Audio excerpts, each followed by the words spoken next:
Good evening, and thank you all for coming. I have the pleasure of speaking to all of you tonight about what's really going on in our classrooms. So if you think I'm speaking fast, I am, because I couldn't possibly do justice to all the great things that are going on in just a few minutes.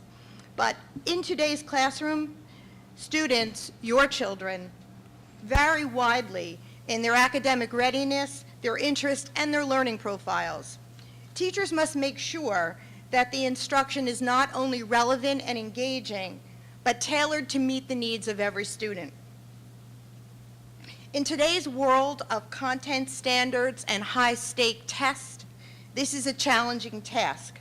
However, the administration, along with the professional teaching staff, are up to the task, and they are ensuring that your children are prepared for the 21st century through differentiated instruction. I will be going through each school as the slide shows. At Village School, we have an assessment tool which is called Learnia. It provides for good, solid instruction, and it begins with an understanding of the student's profile. It shows you where the student is. Learnia is used not only as a pre-assessment, but for ongoing assessments and also for post-assessments. Teachers can review the data, and they can then develop action plans, and that can guide their instruction for all students for all levels. Running records is also another assessment tool.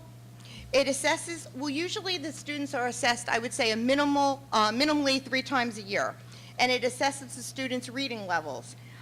Then the instruction can be differentiated according to the levels of the student.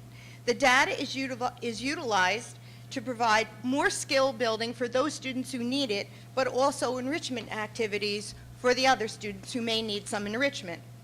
Reader's Workshop. This is not just a reading program, but this is a comprehensive literacy program. It addresses all the components of literacy: reading, listening, comprehension, and even speaking.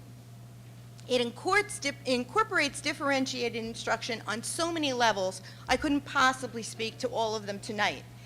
But the main focus is it incorporates whole group instruction, small group instruction, and even one-on-one instruction. Students read at different levels and they read different books, and the key here is that they can pick these books out on their interest level. And we all know that when students are interested in something, they tend to do better. The readers are also leveled readers.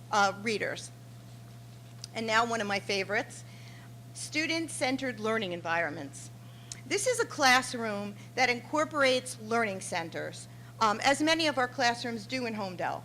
For example, we may have a center, or a classroom may have a center that is a library or a reading corner, a math center that has different types and leveled manipulatives, a science center where students may actually have maybe frogs or fish in that center, and they can use inquiry methods or problem-solving methods in that center. And within each center, the teacher will develop or provide for leveled readers, leveled materials, leveled activities, and leveled projects. And the centers can also provide the teacher with a place for small group and individual instruction. At Indian Hill, we have an assessment tool because good instruction always has to begin with assessing the student. You cannot teach a student or develop your instructional strategies, and now I'm ad-libbing, I'm not even looking at my notes. You can't teach a student or instruct a student if you don't know first where that child is, what skills that child is bringing into the classroom. So Study Island, back to Study Island, this is a web-based resource that builds skills. It provides for instructional practice in math and English, and the results from the student study sessions are used to differentiate not only the instruction, but projects and assignments as well. Understanding by Design, or what is called today UBD. This is a model for lesson planning or unit planning or theme planning, and it requires a lot of thoughtfulness and planning on the part of the teachers.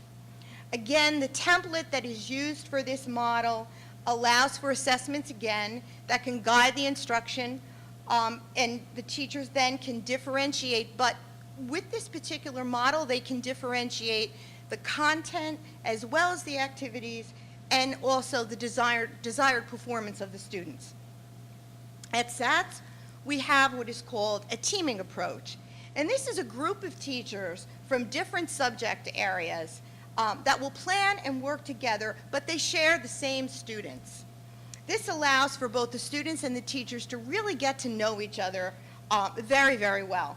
And it allows the teachers to be able to support and understand the educational needs of the students and be able to collaborate with each other on addressing those needs and differentiating for those students. We also have what is called a student response system, and this promotes an interactive student responses. Students can respond to the discussion and the questions through clickers. And the students, which I really like about this, is the students can respond anonymously, because as we know, we all have children and we all have students who are on the quiet side or maybe they're insecure. They can now participate, answer questions, and they're anonymous. So if they don't know something, they don't have to be embarrassed that they don't know it, because no one knows that it's them that doesn't know it. So now the teachers can gauge the students' understanding immediately, which is key, because I like to call, what I like to call it is changing it up.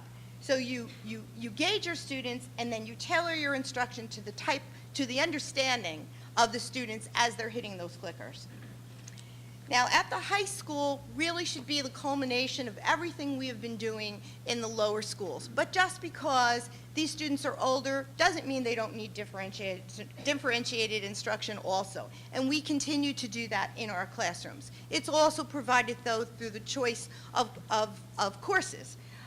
We have team teaching models in the high school, and this is a collaborative approach between our in-class support teachers and our general education teachers. They are being provided a lot of professional development to really work not separately but really as a team, so they can tailor their teaching styles and their student expectations and develop instructional goals for all the students and differentiate along the way as well.